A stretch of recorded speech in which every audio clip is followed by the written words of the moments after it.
Some find the following disturbing. Discretion is advised.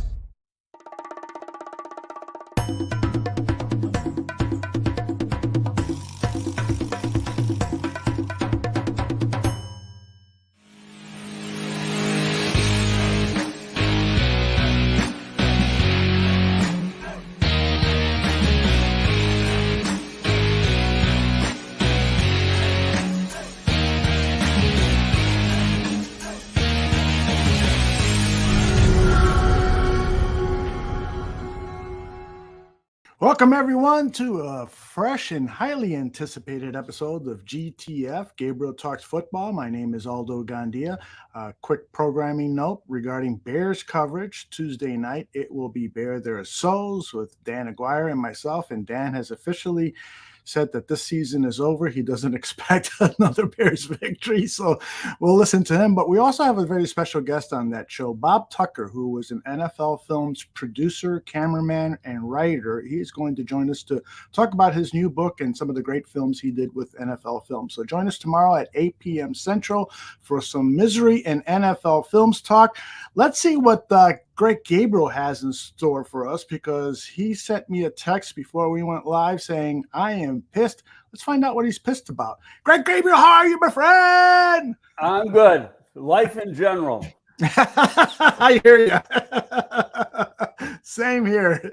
Same here. A lot of questions already in the chat, but I want to get to your immediate thoughts about the game overall and what has you so pissed off. You know, I don't know how to put this. I've been patient. I learned how to be patient because I spent so much time in the business, you know, and you've got to let players develop. Sometimes they develop a little slower than others. In this case, yesterday, I put up the white flag, and with Justin Fields, I'm done. Wow. That game was theirs for the taking. There's one reason the Bears lost that game, and that's the quarterback. Okay, now you could look at a couple little things. First series, Brisker drops a potential interception. Mm-hmm. I tweeted right after, they always come back to haunt you, and they do. And there's a little backstory to that, because years ago I would have, when grading the play, I would have graded it as a good play for the defense because he got a broken up pass. Right. When I started working with Lovey, that changed. Lovey said, no, it's a negative play. You drop an interception, they still got the ball, and they can still score. What happened? They scored. They only got 3, but they scored, and they used a lot of clock. He gets the interception. They have the ball, the 35-yard line or something like that? Right. You're going to get something out of it. So it's a negative play. Come back the next series, then the Bears go down and score. It's the only good series they had all game. Well, you could say the other series they got a touchdown was a good series. But then, like the series, second field goal series, they're down to the 24-yard line. Fields goes back to pass. He doesn't have one guy open. He doesn't have 2 guys open. He has 3. He has about 5-6 yards out. He's got DJ Moore along the left sideline.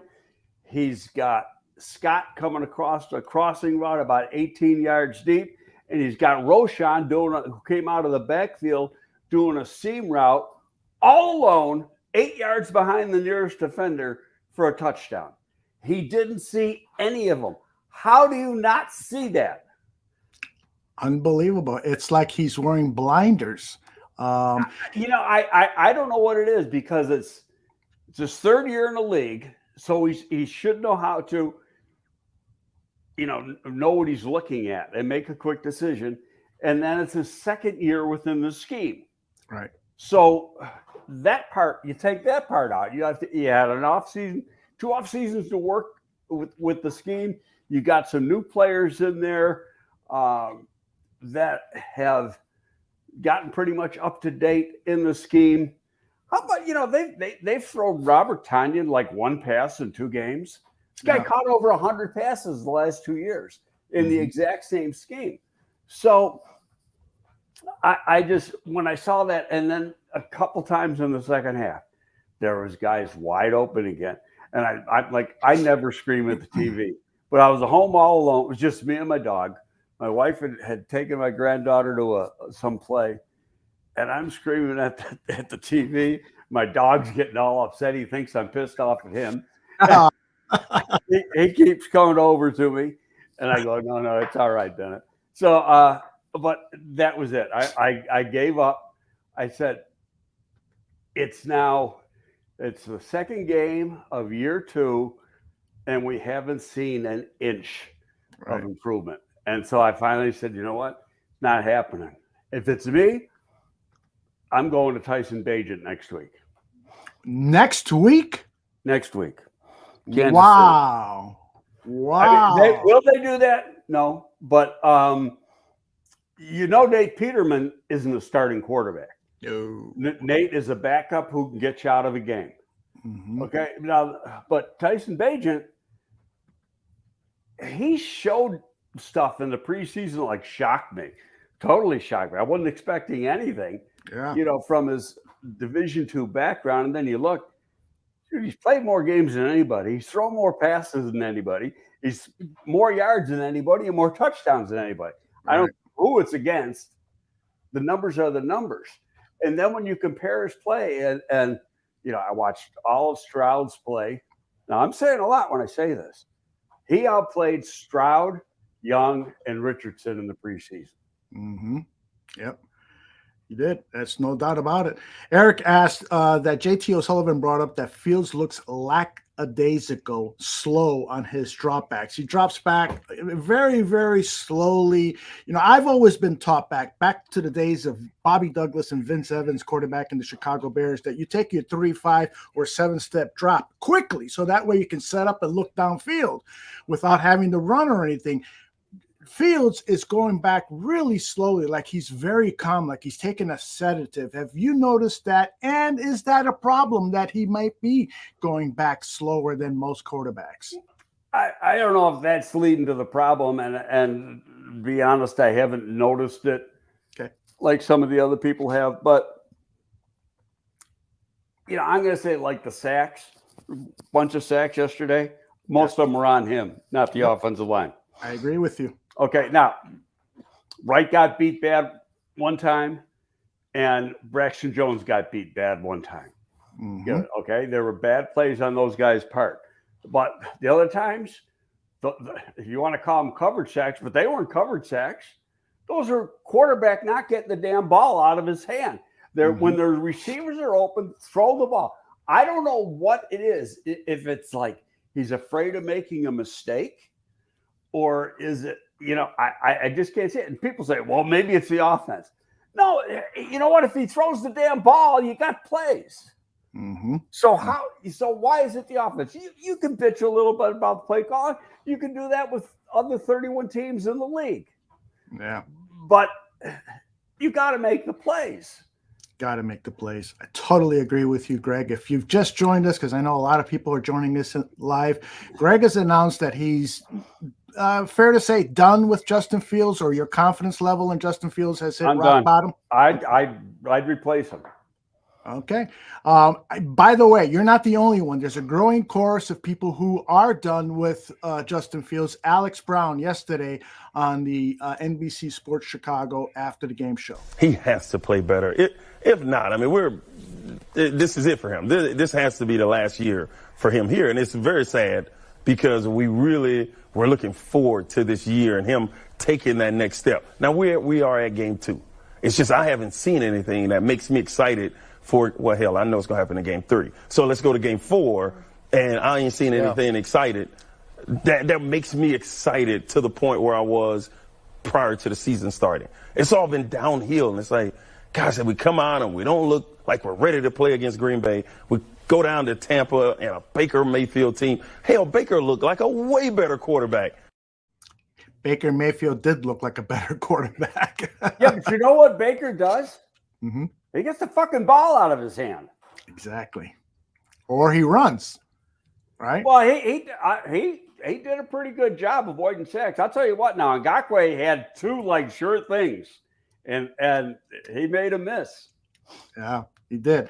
So a lot of people are saying, listen, this is, yes, Justin Fields is accountable for some of those errors, but you give him a different offensive coordinator, an offensive coordinator who has had like success with Lamar Jackson, and you get him running and you get him playing to his strengths. He's not a pocket quarterback. He can't see the field from the pocket. So you structure the offense to his athletic strengths, then you will have at least a team that is competitive week in and week out with their offense. What say you? Sooner or later, he's got to learn to pass from the pocket. That's what you got to do in the National Football League.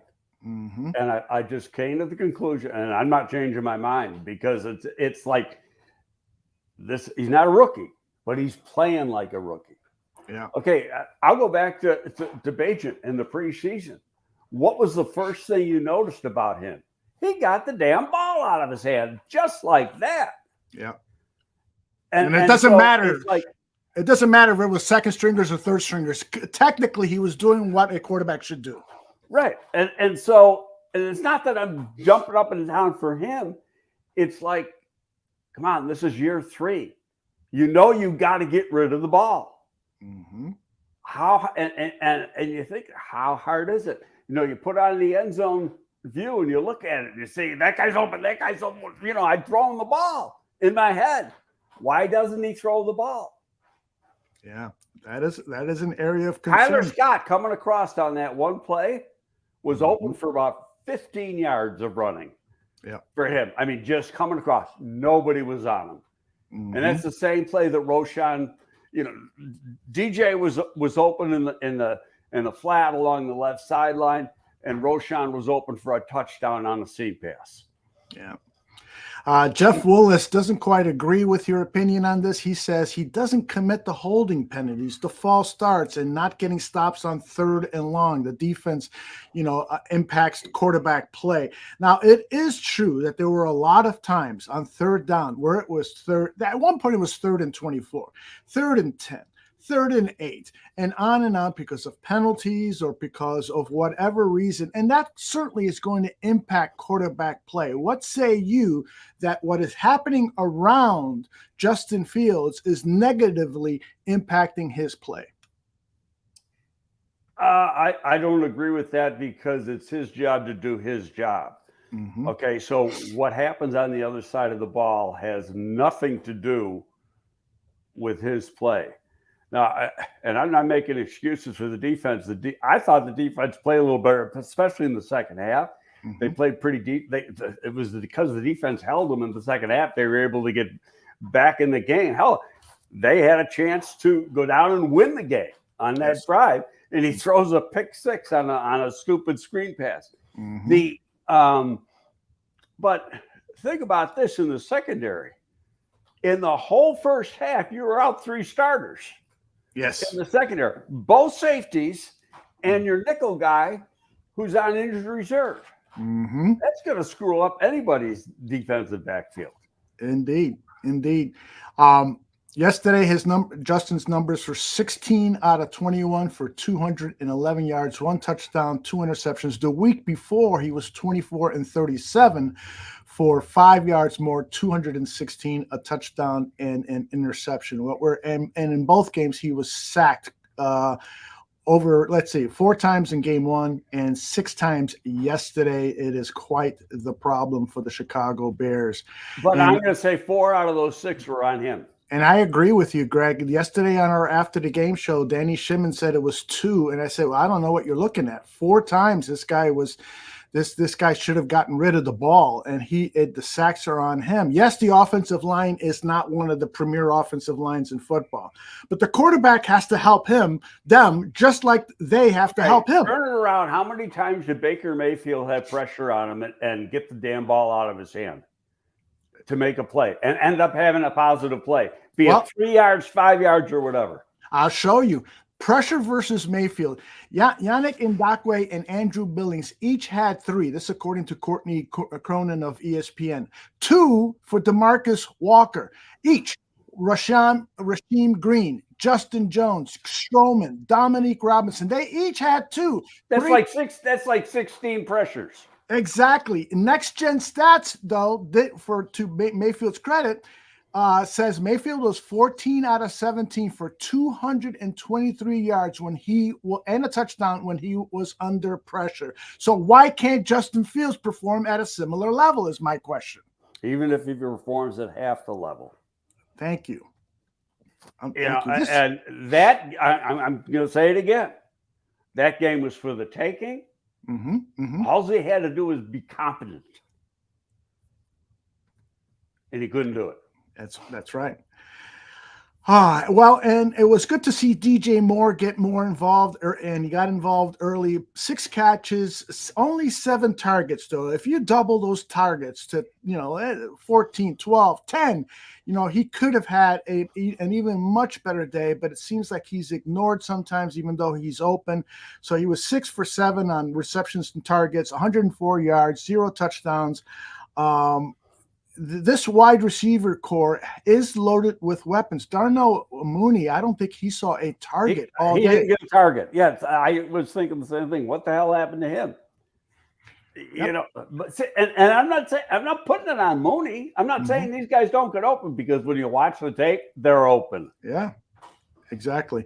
Okay, and you can't always put it on the offensive line, because if the guy's sitting back there for 5 seconds, they've done their job. Get the goddamn ball out of your hand. I told you I'm pissed. You are pissed. I love it, because I think every fan in Chicago is pissed. They may not agree with you that it's all on and you're not saying it's all on Justin Fields, but they may not agree with you. Go ahead. It's on him. He's got to get the ball out. Hey, you heard Alex say it. Alex said the same thing I did. What's he done to instill any confidence? Yeah. And like I said, I was patient. And then after yesterday, I just said no. I mean, because I watched it right after I replayed it, and I go, it's awful. It's just, this was all on him. That was a win. Yeah. He prevented that team from winning. Coach T, one of our new analysts at the Barroom Network, said, if you were to have an offensive coordinator who's had a lot of success in this league, he would definitely get more out of this offense, because you've got the players. You've got a loaded running back room. You've got a loaded wide receiver room. While you don't have the outstanding offensive line, you certainly have offensive linemen who you can work with. Well, Cody Whitehair just can't play the left guard spot anymore. Yeah. He's getting beat up 2 games in a row now. Very okay, true. So he might be able to play the center spot, and he did it during the preseason, but he's gotten beat bad a few times in the last 2 weeks. So, maybe you put Shatari on the left side when Nick is back, and go from there. Wait till Tevin gets back. He got 2 more games without Tevin before he can play, but Whitehair can't do it. Yeah, he can't. And next week you got Chris Jones, who's got fresh legs because he didn't take part in training camp, so he's ready to go. Yeah, everything is pointing to a disastrous performance on Sunday for the Chicago Bears. What do you say for those people who are calling for an in-season firing of Matt Eberflus? His record is 3-16 as head coach of the Chicago Bears, 0-2 this season, and that includes 12 straight losses. Your evaluation of Matt Eberflus? No, I'm not firing the coach. They got they're buying into the quarterback. They had to buy in the quarterback. Those guys got the job to buy it, for buying into the quarterback. And they had to give him all the opportunity in the world. Okay. Mhm. Now I'm trying to think of this. If I was still working at Hallis Hall, if this was when I was there with Jerry, what would I have done this morning? Mhm. And the first thing I would have done was walk across the hall from my office into Jerry's office and say, let's bring in Lovey, and we got to make a change at the quarterback position. But here's why. Because you're going to have 2 high picks in the first round. Mm-hmm. What if you don't need to take a quarterback? What if Tyson Bagent is the guy? Mm-hmm. Okay. You have to find that out. Now, some people say, oh, it's too early. There's only 2 games. Well, the other guys proved you can't do it. Do you think there's a chance we could see Bagent versus the Chiefs? I think that they're going to probably go another week. I mean, Ryan Poles isn't a fool. He knows what he's seeing. I got a lot of respect for Ryan. So, and he's sitting up in the press box or in a box watching the game. So he can see the whole field. He sees it better than the coaching staff sees it. And so, that I'm sure he had a few things to say. I'll put it this way. I'm sure he had a few things to say on that 4-hour plane ride back last night. Yeah, I hope so. And I posted something up on social media the other day saying that this is a problem that Kevin Warren, the new CEO and president of the organization, has to address.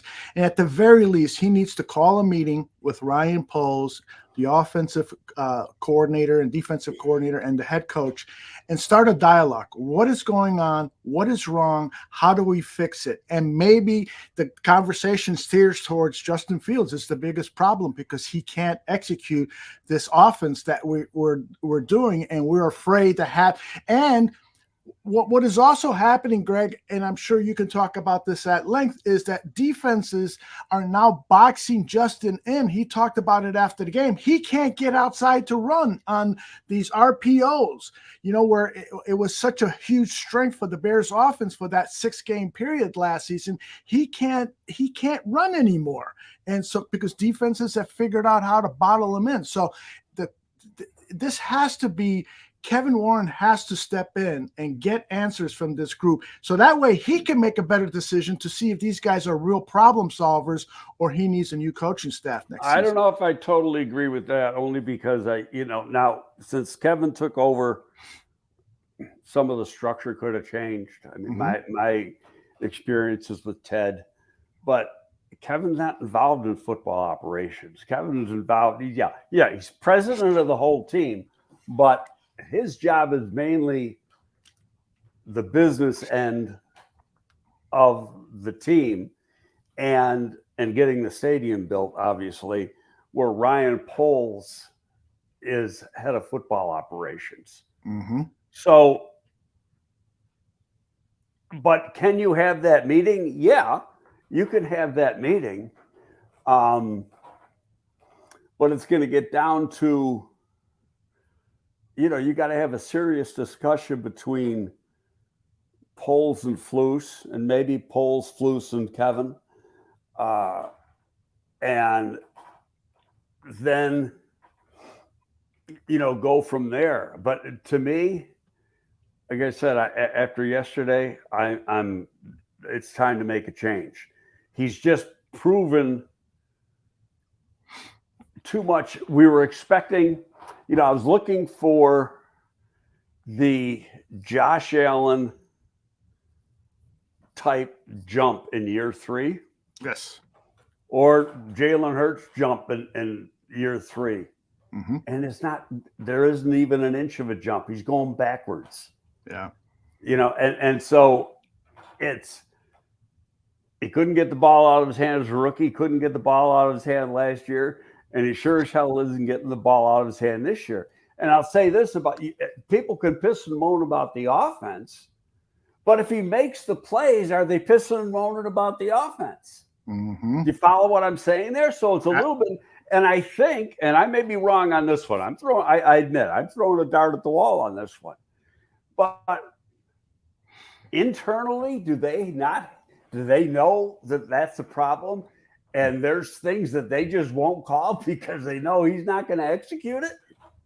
Well, that is the $1 million question, right? So, for instance, Jeff Willis says, I can't believe we're having a real conversation about Bagent taking over for Fields. I still can't get over that stupid ass play call for a pick six. So those play calls towards the end of the game, the Bears are back in their own inside their 20. They called a screen pass that picked up about 10 yards or so. It got a first down, but Chase got hit with a block downfield, which, in fairness, was a good call. Yeah. Okay. So they picked up yards, and on the next play there was a penalty, and now inside the 5 yard they called that same screen pass that they picked up 10, 12 yards before, and that's when Justin Fields threw the interception. So the question is Getsy calling these plays, these simple screen pass plays, because he doesn't trust Justin Fields to see the field downfield, and he's trying to avoid an interception, so he calls a simple screen pass or a safety, right? So I don't know what's the bigger problem here, the play calling or the quarterback, or a combination. Well, right? I'm going to say this: make a change now. That it probably, I don't know. I mean, if it's me, I make a change with Bagent because I know what Nate Peterman is. And I've watched Nate Peterman since he was a rookie in Buffalo. And I think he's a sound backup quarterback in the league, but he isn't. You give him the starting position, he isn't going to win games for you. Mm-hmm. Okay. Where the other guy, we know he's got talent. Now, let's find out what that talent is, because we're going to have to make a decision, and you better be able to make the correct decision. Because if you have to go out and draft your third first-round quarterback in 7 years or 8 years, you better. And if you don't have to do it, that gives you, if he shows it, wow, he might be the real deal. Now that gives you an opportunity to really do something with those other picks. Yeah, indeed. A lot of people in the chat are agree with you regarding Bagent. He could be the new Brock Purdy, but other people are saying, you need to pump the brakes on Bagent. Wouldn't it be wise to just have at least promote Bagent to the number 2 quarterback, so that at least for the next couple of weeks, he can have the responsibilities of the number 2 quarterback and start warming himself up to being the potential starter if the Justin Fields trajectory continues to go down? You know what? Has the backup quarterback out in the game in the first 2 games? No. And you know what they're doing in practice? The exact same thing.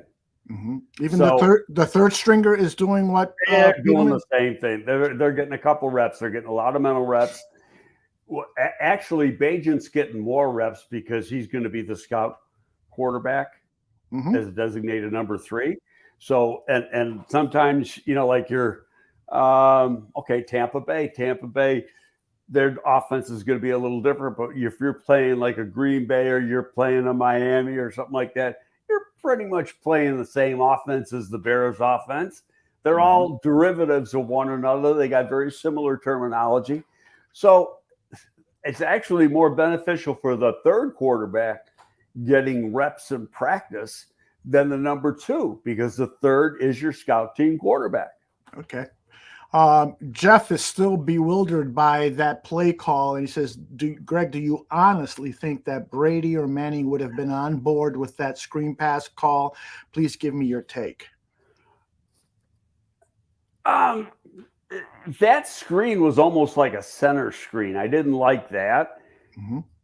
And, the defensive end made a great play. I mean, you got to give him some credit. He had to stretch out, the arm tapped the ball, and he tapped it right to himself, and then walks in because he grabbed it at like the 1.5 yard line. So that wasn't like a screen that you set up wide. Mm-hmm. It was it wasn't a center screen, but it was more of an inside screen. No, I don't particularly like that play call.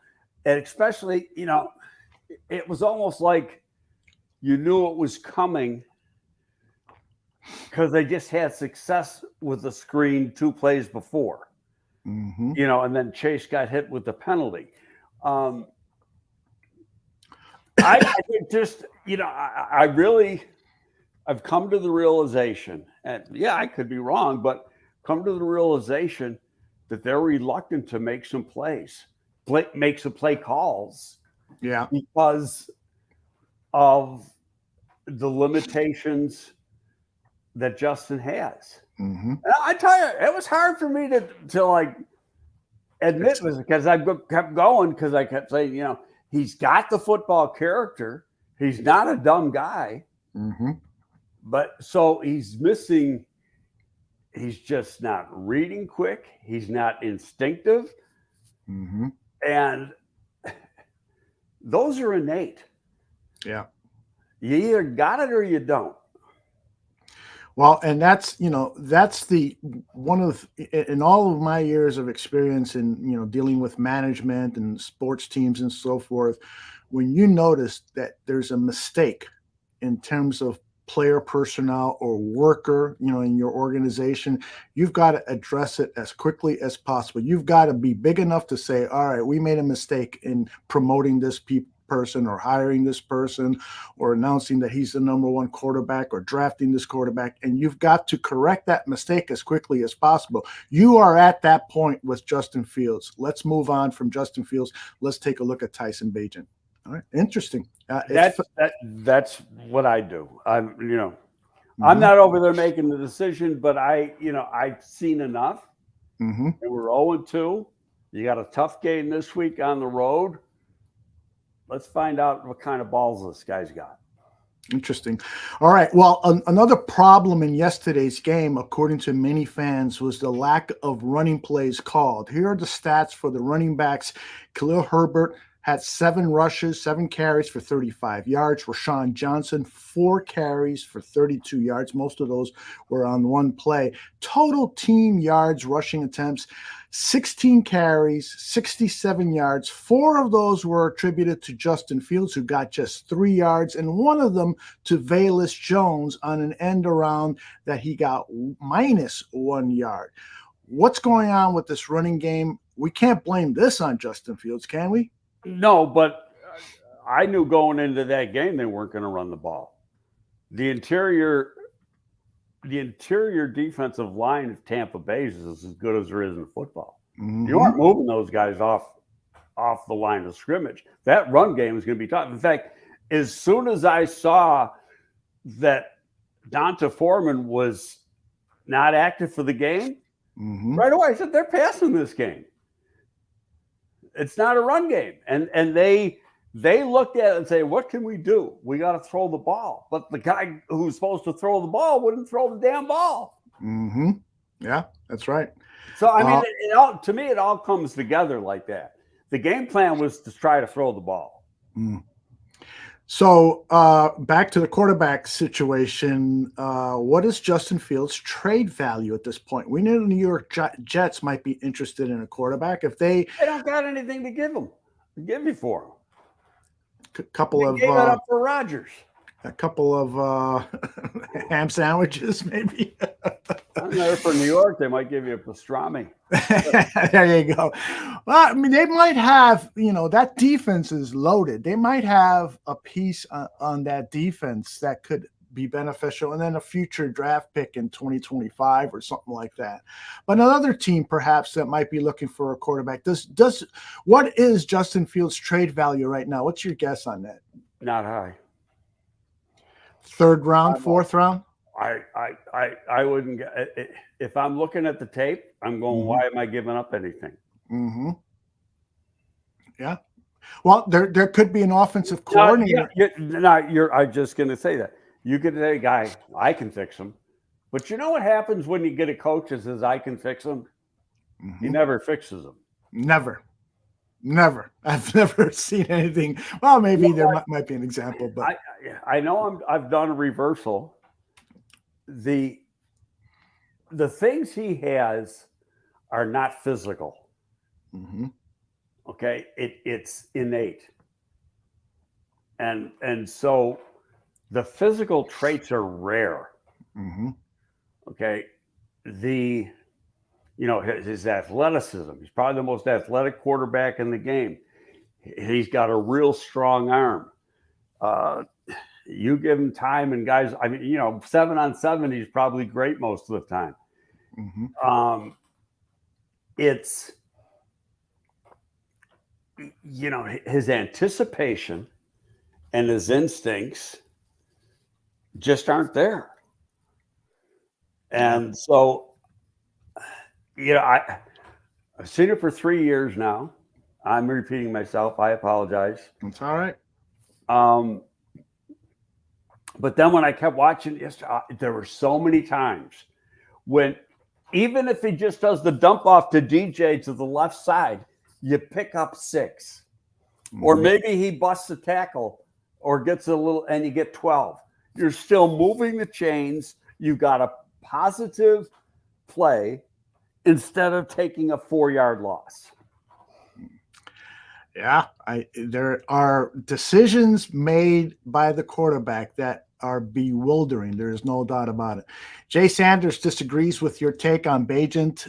He says you're insane for saying that. You got to let Justin play out this year. Last year, Justin didn't turn it on until the 3rd or 4th game. What say you?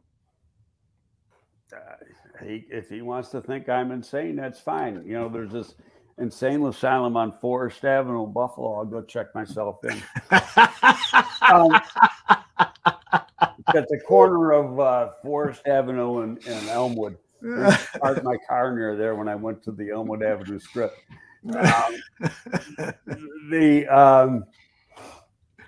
You used to go by and go, there's a nut house. And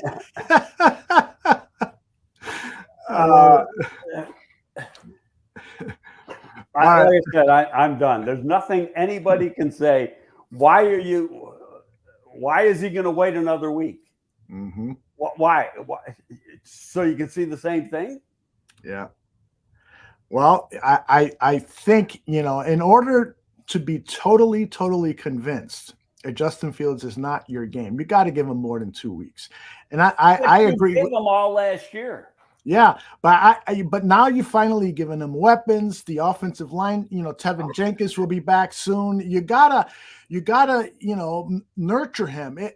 Here's what Matt Eberflus said after the game. I don't have the quote, the video, but I'm paraphrasing. He said, "I saw improvement," and so at this point, and Brad Biggs wrote about it this morning in his 10 Thoughts, an excellent column that everyone should read at the Chicago Tribune. He said, at this point, what the Bears have to focus on is individual player improvement, because it's highly unlikely they're going to win a division title. You got to look at improving the play of Justin Fields, the running backs, all these new players that you've collected. That should be the primary focus. You can't do that if Justin Fields is on the bench. Okay, so how many more games are you going to give him? Well, don't ask me that. Ask Brad Biggs. You asked me to give an opinion. I said I'd pull him right now and see if the other guy has it. I think it's too early for Tyson, though. I think, mid-season for Tyson would be when I want to see him. If we're 0-5, 0-6, or even if we won a game or two, but it's not because Fields played well, then I definitely want to see Tyson Bagent, because, yes, you're absolutely right. We need to know if we're going to draft a quarterback in the first round next year, and we shouldn't wait to week 15, 16 to put Tyson in there to make that decision. That would be ludicrous. Well, I'm going to say, okay, now here's my argument against that. Okay. The coaching staff knows if he's ready. Oh, okay. They know. They're working with him every day. All right. Okay, so they know if he's capable. So if they don't think he's ready, mm-hmm. then you can then they hold off a little bit. But if they think mentally, it's preseason, I get that. But what I saw in preseason, mm-hmm. dude was sharp now. It didn't make bad decisions, got the ball out of his hand, has the ability to scramble, keep plays alive with his feet. Mm-hmm. He's got an equal arm to Justin, or pretty damn close to it. Mm-hmm. And he's freaking accurate. So, and they say that they've been surprised at how quickly he picks up things. Mm-hmm. And then I go back to college. I don't care what level he played at. He started more games than anybody, threw for more yards than anybody at any level, Mm-hmm. and he threw 150 freaking touchdowns. Yeah. There's no doubt about it that he's impressive in many different ways. Jeff is persistent with the Bagent thing. If Bagent is ready, you would think he would be the number 2 quarterback, so he could get And I already told you why. I already told him why. Say it again. Because the number 3 guy gets more reps than the number 2 guy, because the number 3 guy is simulating the other team's offense. Right. So he's getting more reps in practice. Mm-hmm. All right, let's tackle some of these questions. I've started so many of them. Some of them may not be applicable because you've already addressed them. But the latest one that just came in, Slick Sophistication, asks, what record did you think we would be at right now? 1-1, 2-0? 2-0. 2-0. I think I thought we were gonna. I wrote it and I said it on here. I thought they had to get. I said this whole season is predicated on what they do the first 4 games. Mm-hmm. And 3 out of those first 4 games were there for the taking, which was Green Bay at home. Green Bay's got a new quarterback. Tampa's going through a semi-rebuild, and you got Baker Mayfield.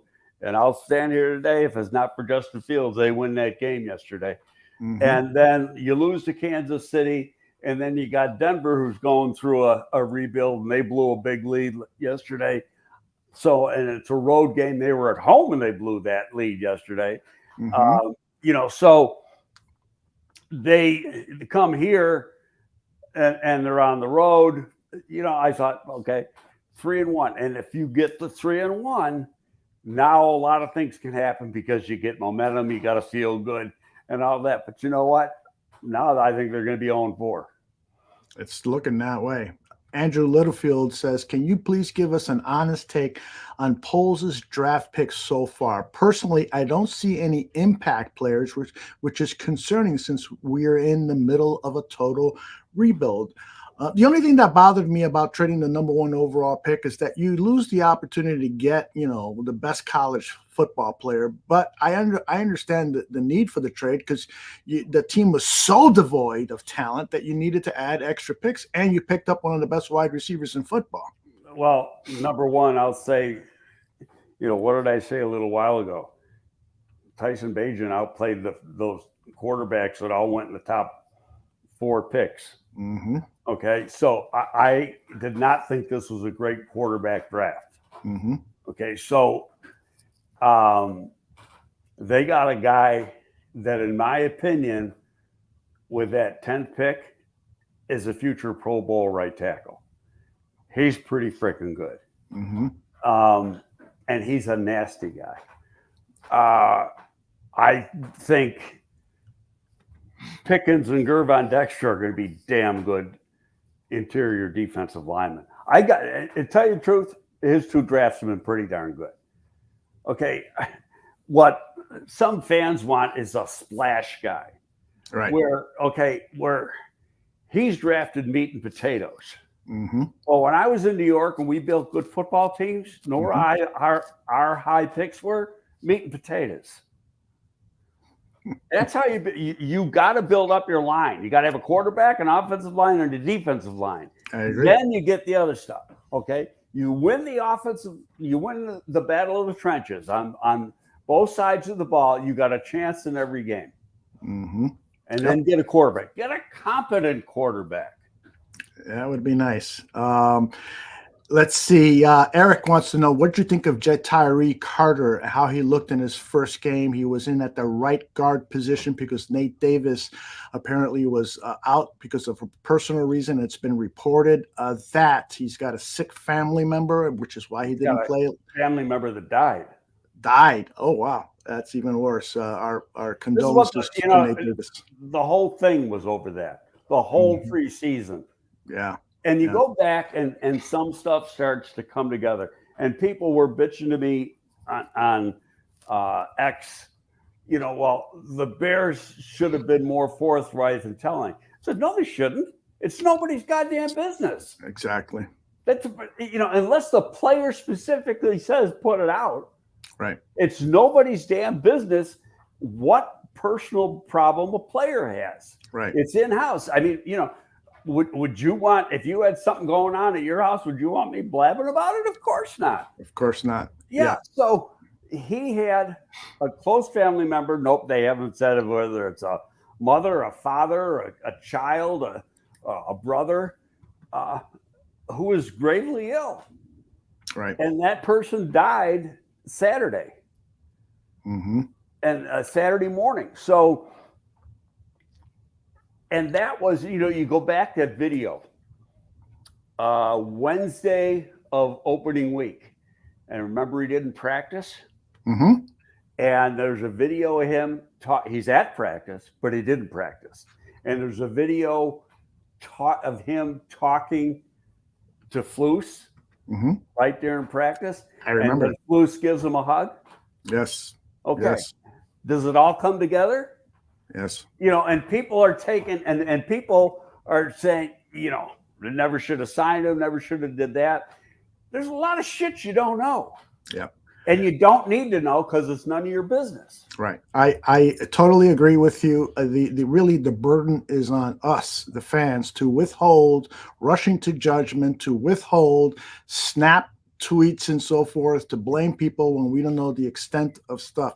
We all do it. I know I've done it 100 times, and I always feel terribly guilty when I do that. And as I get older, before I hit post, I think, do I really want to send this out? Because I may not know all the facts. And sometimes, I still make mistakes. But hey, there's really whispers last week that Williams got fired as a DC. Right. Okay. Yeah. It's bullshit. Yeah. So what did you think about Tyree Carter? And honestly, I when I rewatched the game, I watched Justin Fields and I watched the receivers. Mm-hmm. Mm-hmm. I did. And I did kind of watch the inside play on the left side, and just said he can't play anymore. He's gotten whooped 2 weeks in a row. Tackle play, they each got beat once bad. Some of that other stuff, Patrick, I don't think has played that bad. The little bit I watched of Tyree, he was fine. There was one time there was a twist stunt going on. He was late picking up the guy, the second guy on the twist. But I haven't watched enough, and you got to watch the end zone copy, right, to do that. In fact, stay on after. I got to ask you something about that. Okay. I'm having a problem with my Game Pass subscription. We can talk about that afterwards. Let's get another couple of questions. What did you think about, Eddie Jackson left the game early, and Jaquan Brisker had an injury. He missed several plays, but was able to finish the game. But King is saying that our safeties overall are garbage, and that's part of the problem of us not winning. What do you think about the defensive back? I don't believe that. The problem with Brisker is he was dehydrated. Now, part of that, I just from my own experience, that's on him. Yeah. That's failing to do what you need to do Wednesday, Thursday, Friday, and Saturday. Yes. If you're dehydrated, unless there was, you were thrown up Saturday night or something, and then that can cause dehydration the next day, especially when you're in that heat and humidity in Tampa, Florida. Well, I don't know what the injury. It was a foot injury to Eddie. Eddie, right. I don't know exactly what the injury was. I just hope it's not another Liz Frank, because he's done if it is. Well. And, he's done for the year if that's what it is. And I think it's the same foot. And if he's done for the year and it's the same injury, he might be done because, you just don't want to pay him then. Because you go back to what I've always said, you got to get, if you're paying a guy 10, you got to get 10 million in production back. John says he's from Buffalo and he knows exactly where that nut house is. You been there, John? Yeah. How much time did you spend in there, John?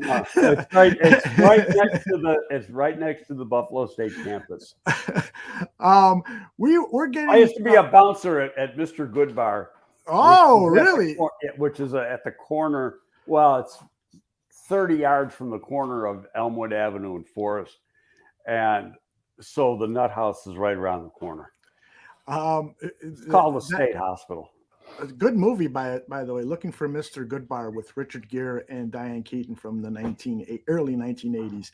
A couple of people have said that because you're friendly with Ryan Poles, you're giving him a pass.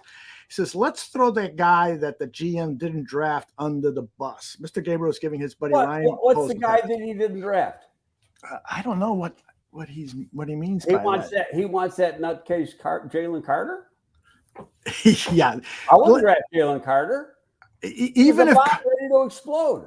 I agree with you. I mean, I don't know if that's true, but how about the Georgia coaches throw him under the bus? Yeah, you can't take the chance with Carter. You couldn't. Not this team. You know, the Eagles. That was a good shot. The Eagles were about the only team that, because they had a very strong veteran presence. Bears don't have that yet. Exactly. You better know what's in your locker room before you take on a problem. Yep. The Tooch wants to know, are the Bears the worst team in the NFL again? It could be very. I don't know. No. Could be very close. Arizona's pretty bad. Mm-hmm. I think Carolina. I don't know if Carolina's going to win a game. Mm-hmm. Yeah. And Tooch issued this as soon as the show started. We kind of addressed it, but I'll ask it again. Do you think the Bears have the right coaches in place to develop a young quarterback? So, for instance, if Tyson Bagent does become the starting quarterback for the Chicago Bears this season, are you comfortable with Janoki as the quarterback coach, Luke Getsy as the offensive coordinator? Well, without the guy playing, I can't answer it. Mm-hmm. What if the kid comes in and plays great? Then where was the problem? Right. You follow what I'm saying? I do, but I also follow the question is just from what you know of Getsy and Janoki, and I know Janoko is a huge question mark here. I don't think he's ever done an interview that I've seen anyway. Do you feel comfortable that these guys are quality? You know, as an offensive coordinator, Luke Getsy has never called an offensive play in a regular season. In the NFL, he did in college. That's right. And Janoko was never a coach. He was like a tape. Didn't he review tape or a quality? No.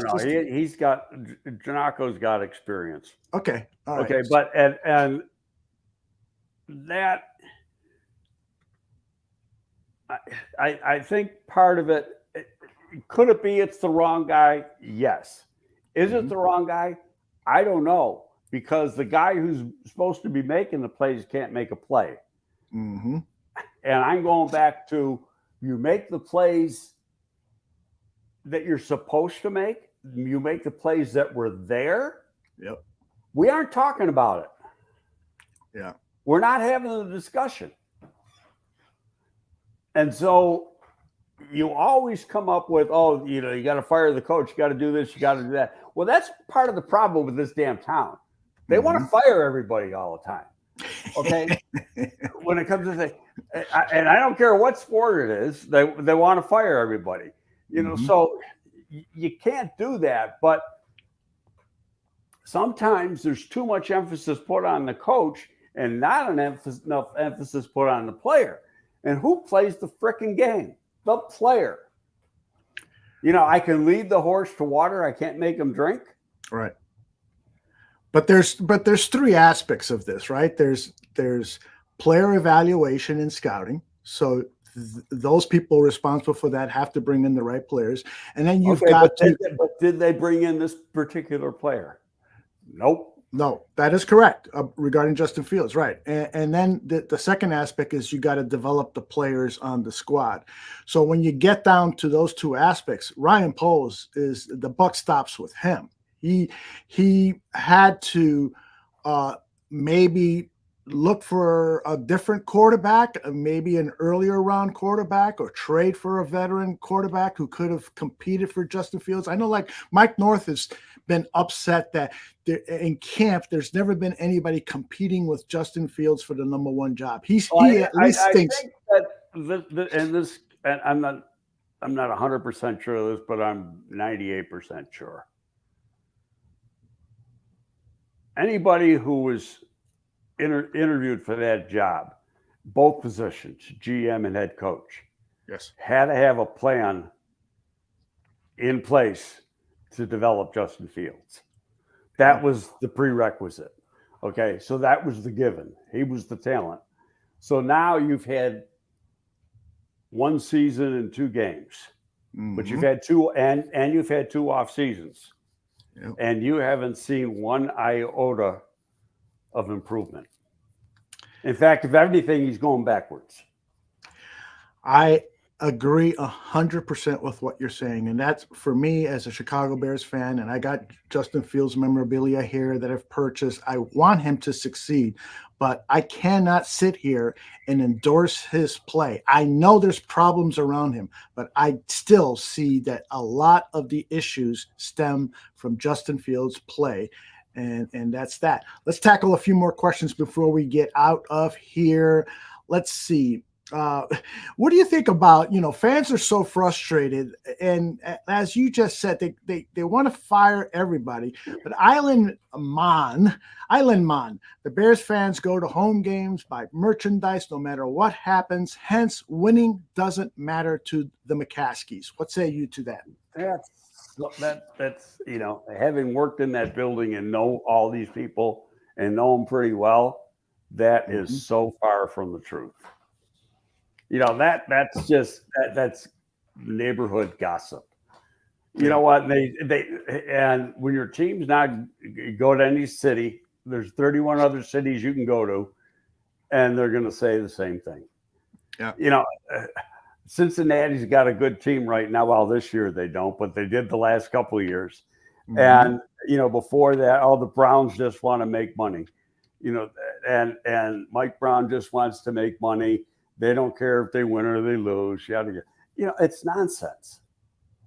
I agree with you, Greg. I would say this, that the one thing that I will blame the McCaskies for is that they could be better at running the entire organization. I'll give you one example. The idea that they hired a president and CEO before hiring, after hiring the GM doesn't make sense.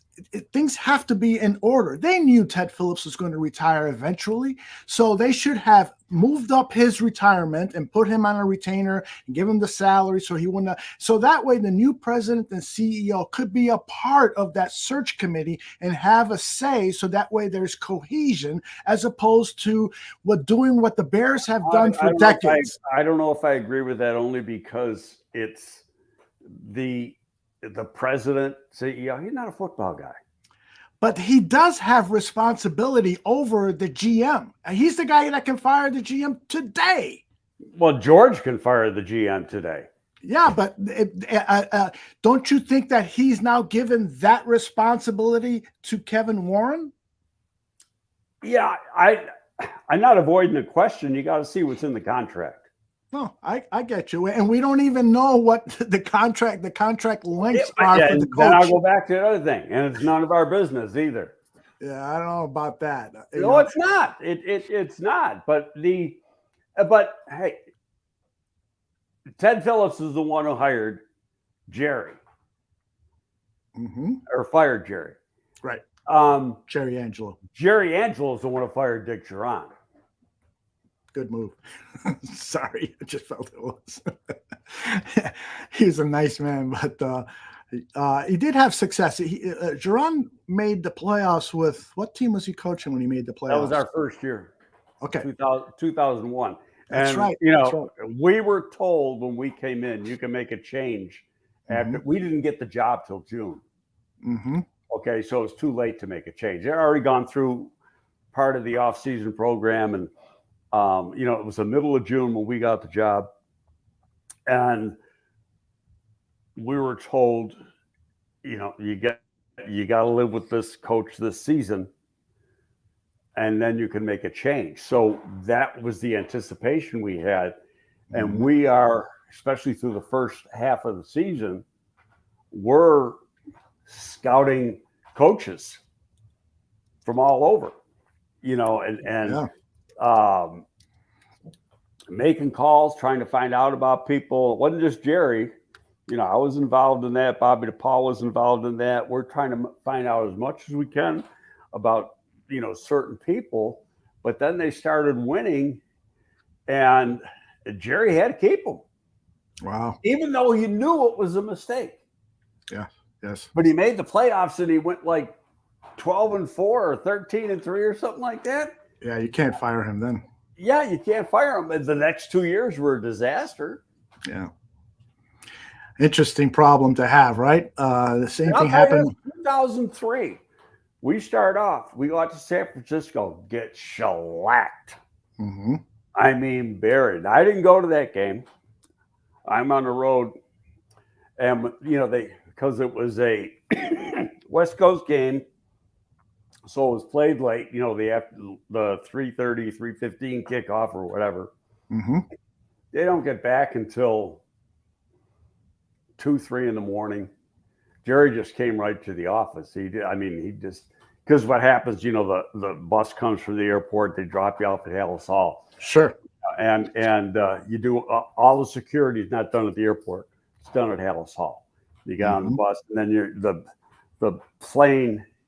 It's a charter plane, so it's in a special spot. You're not even going anywhere near the main terminal. Yeah. You're going to a different spot, and you just board the plane. But Jerry comes in. I got in probably 7. And I walked in. I said, Jerry, you got to fire him today. Me and Dick. He said, I can't. I said, Jerry, you got to do it. And he should have. But he because that season was a disaster. But that was, you know, the team was not. We had whole training camp, whole off season, and we went out there and lost by 30 points, 35 points. Something like that, and it was awful. We think we got it bad nowadays. The history of the Bears we can point out other times that was just as miserable or worse. Michael Henneman wants to know, since we're on the topic, what about my boy Chico? Dude wins in spite of every quarterback every damn year. He should have been our head coach for the past 15 years. You want to share anything about the release? Love him. Yeah, he's a great guy. I love him. What happened with him and Lovey? Because Lovey released there's stuff I just won't divulge publicly. It's just not right. I hear you. I'll tell you off the air, but it wasn't a good marriage. Mm-hmm. And that happened. And put it this way, Ron pretty much knew, regardless if we're going to the Super Bowl or not, you know, I mean, knew that he probably wasn't going to be around. And I'll say one factual thing. So he officially gets let go just a couple days after the Super Bowl. You know how long it took him to get a new job? About 24, 48 hours, right? No, how about 20 minutes? Jeez. Man, I wish I was that lucky. And I'm not lying when I say 20 minutes. That's great. Well, the published report said that Lovey was concerned that Ron was getting more respect from players, and he wanted a friend, somebody he could trust to take over that job. Am I hot or cold with that reciting? You're pretty warm. Okay. Now, see, there's a backstory. Sure. Ron was not Lovey's guy. He wanted Marinelli.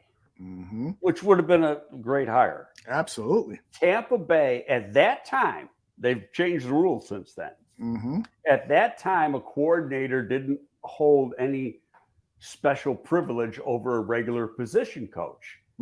So you didn't have to let the guy take the job, even though it was a coordinator job. And he was just the D-line coach in Tampa Bay, but he was the D-line coach when Lovey was the linebacker coach, and and Tony Dungy was the head coach. So they had a strong relationship. So when that didn't work out, we got him Ron Rivera.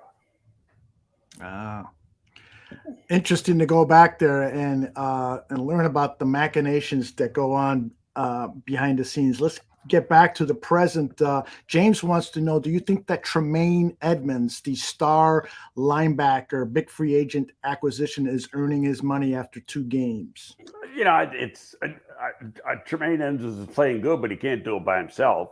Right. I mean, the guy's a good football player. I've seen literally every snap of his career while he was in Buffalo, and he's been to 2 Pro Bowls.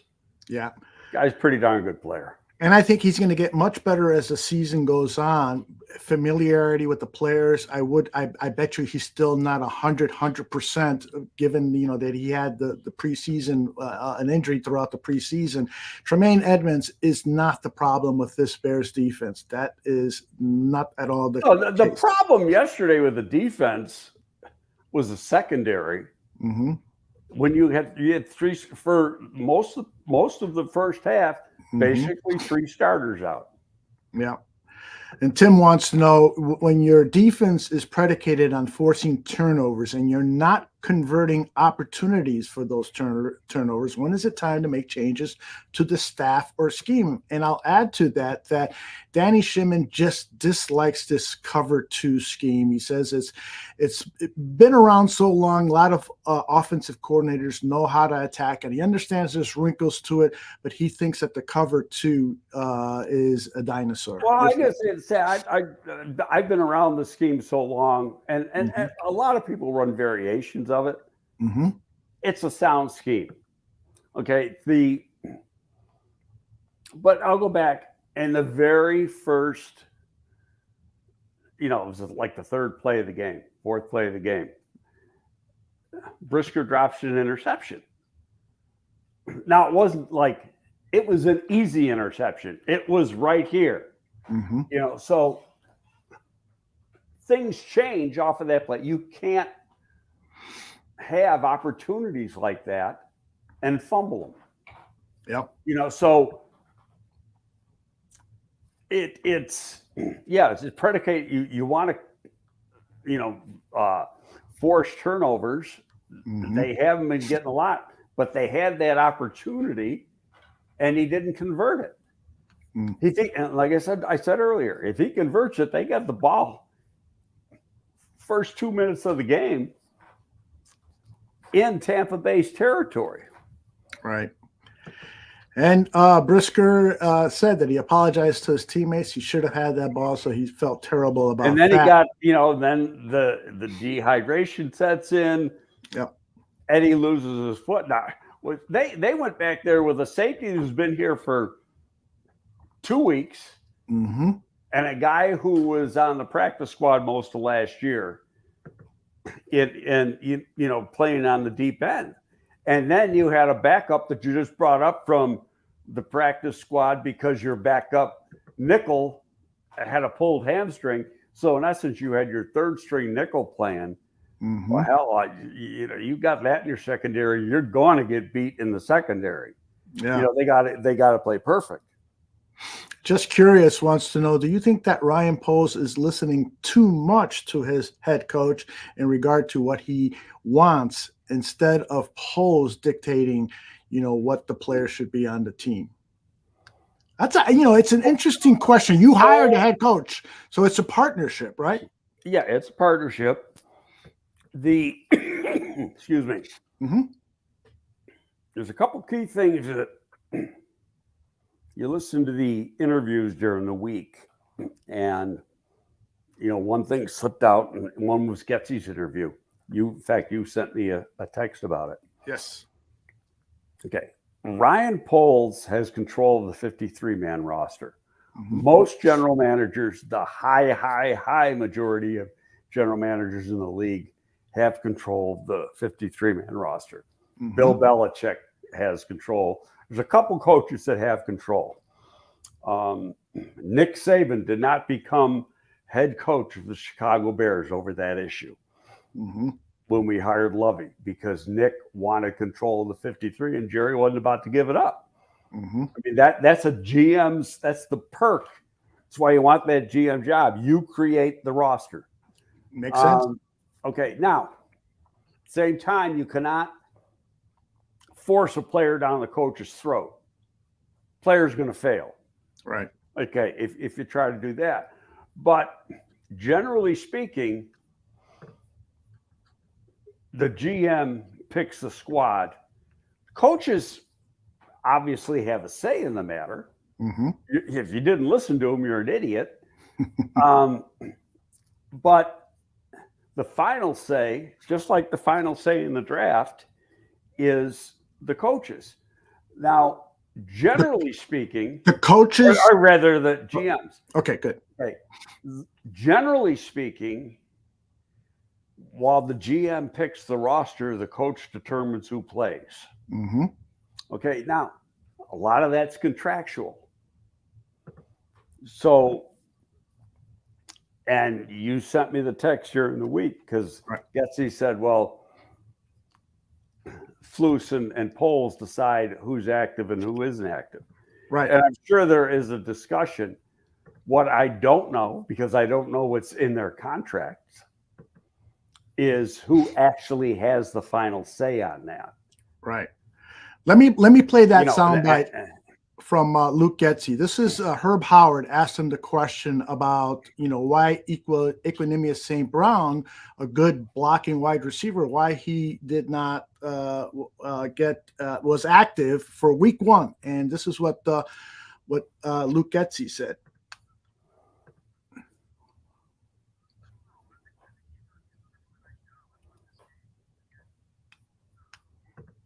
That is the wrong one. Let me find the right one. Okay, here it is.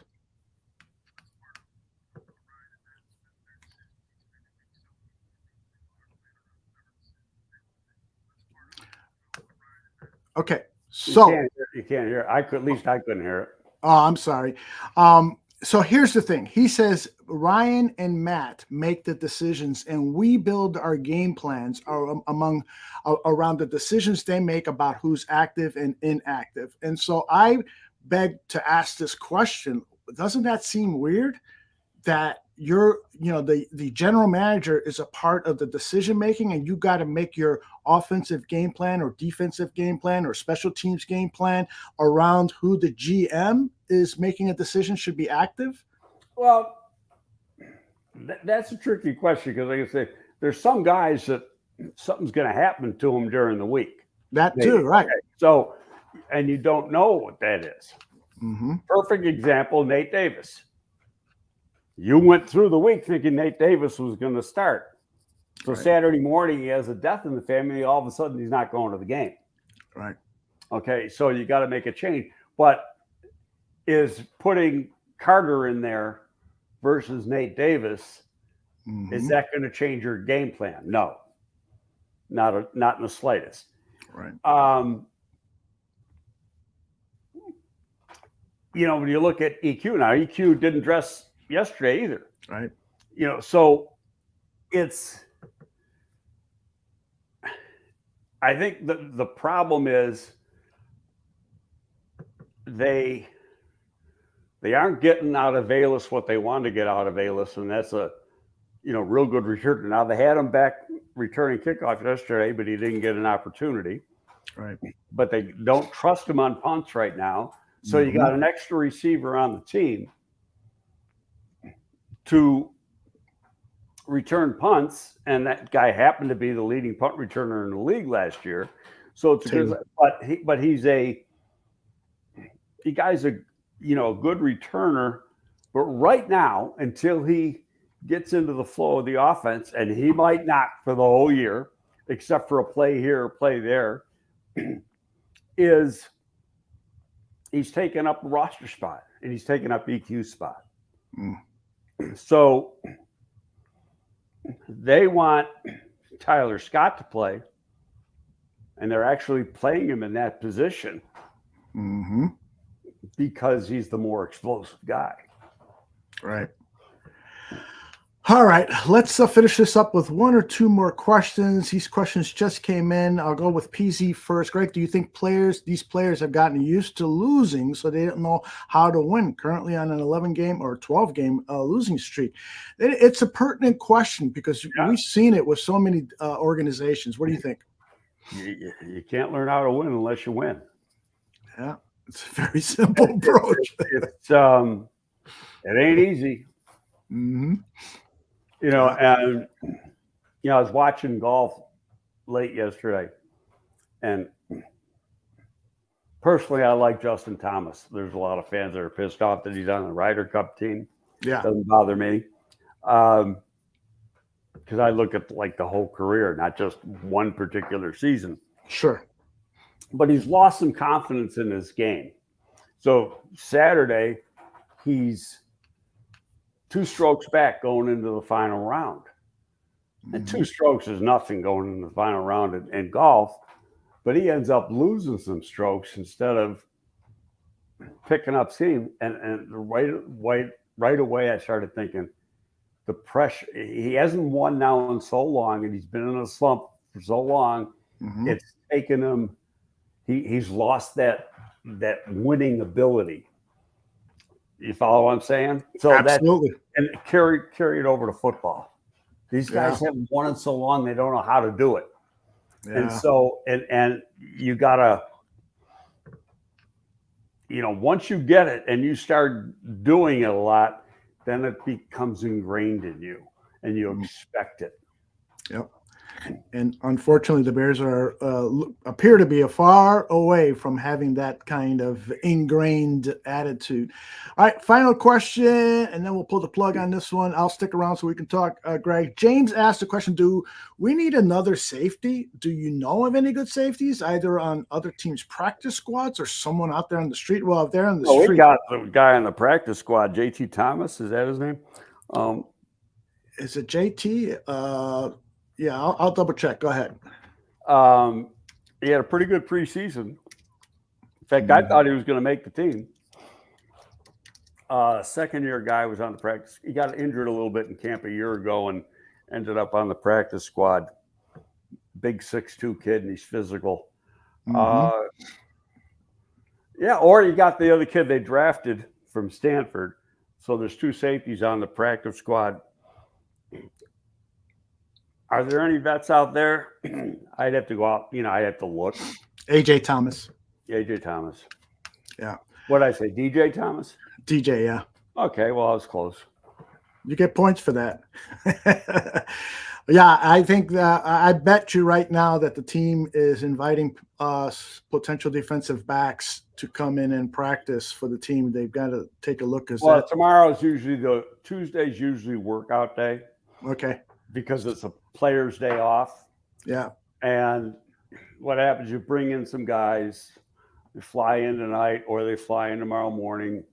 They work out at Hal's tomorrow. If there's anybody they want, they give them a physical. You don't give them a physical first. Perfect example, Tariq Cohen.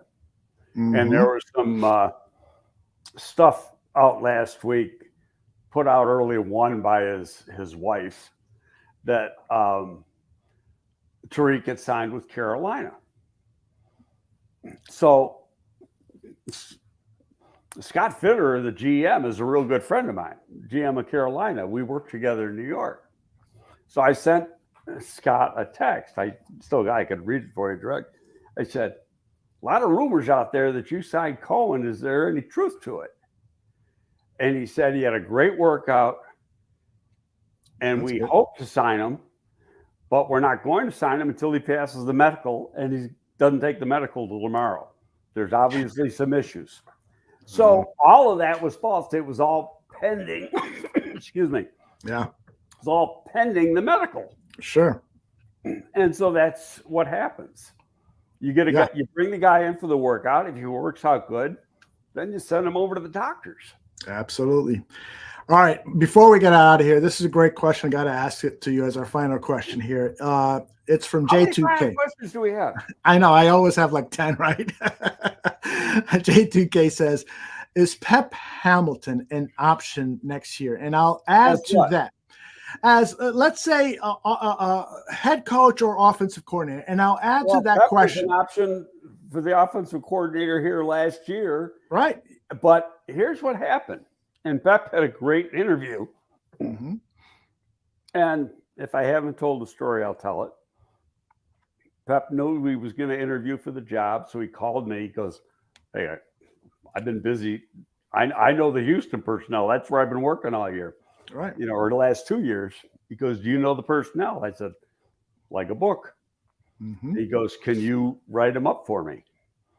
I said, absolutely. So I spent the next few hours writing up the whole offense and sent it to him. And then he flew in the next day and interviewed. But he told me then after the interview, he said, it's a good interview. I know I'm not getting the job. I said, why not? He goes, because he wanted that Green Bay offense. And the reason why is he said he always had a tough time defensing that offense. Interesting. Well, I got this question for you to add on to J2K's thought. If Pep Hamilton was the offensive coordinator for the Chicago Bears this season, would we be seeing better offensive play from the team than we are under the Luke Getsy offense? Your guess, of course, it's a guess. I'm going to say this, what I've been saying all day. Number one, yeah, it's a guess. But number two, the guy who's handling the ball has got to make the plays. Are you bitching about, is everybody bitching about the offense if Justin is making the plays? Yeah. It's real easy to bitch about the offense when no plays are being made. Right. Well, and everybody, I think there's a high desire to see this quarterback succeed. Justin Fields, or a lot of people. Front of the line. I was the front of the line. Right. Because, I knew the football character. I knew the raw traits. But then it just, and I wasn't making excuses. I just wanted to give it time. Give him time. Right. But then yesterday, like I said, I put up the white flag. That's it. I surrender. I'm done. Well, hopefully you will, provide inspiration for Justin. He's going to turn things around and tear the league apart. And we could all have a good laugh over this podcast. People like Red Path are saying, remember, let's keep this podcast because by week 6, Justin will be one of the most exciting players in the NFL. Let's hope you're right, Red Path. You know what? Yeah, I hope he's right too, but I don't think I think I'm dead on because all this, he's not going to all of a sudden get the ball out of his hand real quick. Indeed. Even on the 2 touchdown passes he threw yesterday, the 1 touchdown pass and then a couple other ones, he was holding on to the ball too long. I agree. I totally touchdown agree. Pass. If he throws that touchdown pass to Claypool a tenth of a second later, the safety breaks it up. Yeah. He should have thrown it a half a second earlier. Right. And you look at Tua Tagovailoa with the Miami Dolphins. I'm just so impressed how quickly he gets rid of the ball. I mean, I was thinking that I'm watching that last night. It's the same thing. I go, see, it's so fucking simple. It is. I mean, it really is that simple. My dog's getting upset again because I'm getting pissed. All right. Well, let's close this show with that thought. It is simple. Come on, Justin, get it done. We're willing to support you. We'll get back on the train right away. But I'm with Greg on this one. It's time to start thinking about a succession plan at the quarterback position. That's it for our show. Mike North, 11 a.m. tomorrow. Succession plan. Let's find out what we got in the other guy. Yeah, exactly. Exactly. But at the same time, you better have scouts over at USC and every other school that has No a question. intriguing Colorado. I can tell yeah. you what. That kid looks might good. be special. Okay, can I ask one last one? Mike North is endorsing Deion Sanders as the next head coach of the Chicago Bears. Do you think that's even a remote possibility? He's on record as saying Mike Eisen asked him that question Friday. He said, absolutely not. Really? He said, college kids are at an age where I can make an impression. Mm-hmm. He said, when there's a guy in the locker room making $30 million, I can't make an impression on. Wow, that's honest. That's honest. And he's he was one of those guys, it would be $30 million now had he been playing at this time. But I think he's doing what he wants to do. Mm-hmm. And so I'll say this about him. First of all, they're going to start losing some games. They don't have the talent. But I think, I don't think they'll finish as a top 25 team. But there's a lot of people who don't like Deion. And so they're just praying for him to fail. Yeah. He isn't going to fail. He hasn't failed at anything in his life. But he's the Deion, the talking Deion, that's for show. Okay. And if people hadn't figured it out, just it's totally for show. He's Muhammad Ali. He's got that personality. Absolutely. But Deion, the coach, he's as old school as you get. He'll rip your fucking heart out. Yeah. And he works the hell out of these kids. And he's not afraid. 57 kids who were on that team last year are not on it this year. Most of which he said, you ain't good enough. Transfer somewhere else. Yeah. All right. I know the answer to this question, but I just quickly, I know the answer to this question, but I want you to. Yeah, exactly. Mike wants to know, what about Jim Harbaugh, Greg? Never. He's a fucking nutcase. See, I knew there was an F word. I knew there was another F word coming when that question popped up. Hey, that guy's a total nut. I agree with you. Stay away from Jim Harbaugh. Hey, put it this way. He was praying for a pro team to give him a job this year. Yeah. Because he knew he was going to get suspended at Michigan. And for some of the off-field stuff, he was dying. Nobody offered him a job. He got a couple interviews. Nobody offered him a job. Yeah. Sanders might be right. We need a nut. Ditka was a nut. I think, in order to kind of get this dark cloud out of Halasaw, maybe you need to bring in a head coach with a bigger than life personality, whether it's a nut or just somebody who really commands the room. I'm not ready to fire the coach. Yeah. Well, if you're ready to fire the quarterback. I'm ready to fire the quarterback. I'm not ready to fire the coach. All right, that's going to do it. Remember, Mike North tomorrow at 11 a.m. Central. We'll see what he's got to say. And then Bare Their Souls with Dan Aguirre and myself at 8 p.m. Central tonight. Goodbye, everybody. Greg, I'm sticking around so we can talk. Yep.